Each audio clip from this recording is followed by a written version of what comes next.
when you're ready to paint your tiger, one of the things that I want us to kind of work on today is kind of playing around and changing up your values as you're painting. So getting like light and dark colors as you're painting in your tiger face. So when we're doing this, we use our brushes. If I want my orange, if I'm painting my tiger face orange, if I want it to be light, then I would get my brush wet and just get a little bit of orange on my brush. So as I am painting, all that extra water and that paint is going to make a nice light color orange. Kind of spread that out. You can use this brush kind of like we would like markers. If you're trying to paint a bigger area, try and get that brush so it is getting a lot of those bristles touching your paper. Helps you fill in bigger spaces. This brush is also nice though if you're trying to get smaller areas. So when we do the mouth and our nose, we can use the tip of the brush more to keep it controlled into a smaller area. But what's nice about changing up the value of your paint by getting some of that light orange first, you can go back in with your dark orange and you can kind of add in some different textures. You can even make it look like there's bits of shadows on his face.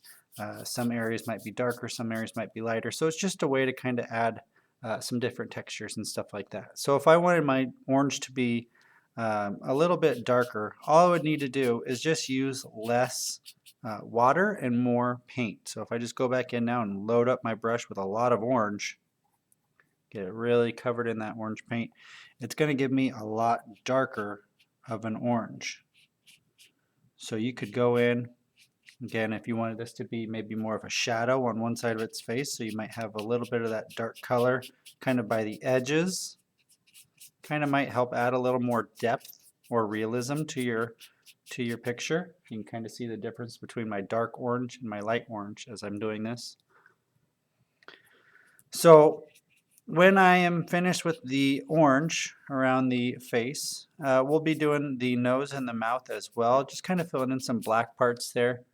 You don't have to worry even about going outside the lines. If you're painting and you accidentally go outside your lines a little bit like this, that's okay because we're going to be cutting these out later. So even if you go outside the lines today a little bit, it's not going to affect your picture too much in the end because we will cut these out. So if you get a little bit on the background like this, that's okay. So don't worry about keeping it all the way on your tiger's face, but still do your best. So like I was talking about with our black, when I'm ready to do my mouth or nose and get that black in there, these brushes are going to be nice to get into those little spots here in between our teeth to get that nice painting without it going all over the whole mouth. This kind of goes in those nice small spots by using the tip of the brush. Kind of like you would if you were coloring and you need a small spot, you'd use the tip of the marker. So by doing this, it's an easier way to kind of control your brush and control your paint. So you really want to kind of work on that today as we are painting, whether we're doing the orange part and we're painting a big area, or we're doing these black parts in the mouth or the nose, same thing, kind of just staying in that space, in those lines, by using that tip of my brush to kind of help out. So just going a little bit faster so you guys can get started on your work here. But you can kind of see how it stays in there nice and easy using this brush. The bigger brushes we have makes it a little harder to kind of get in those small spaces.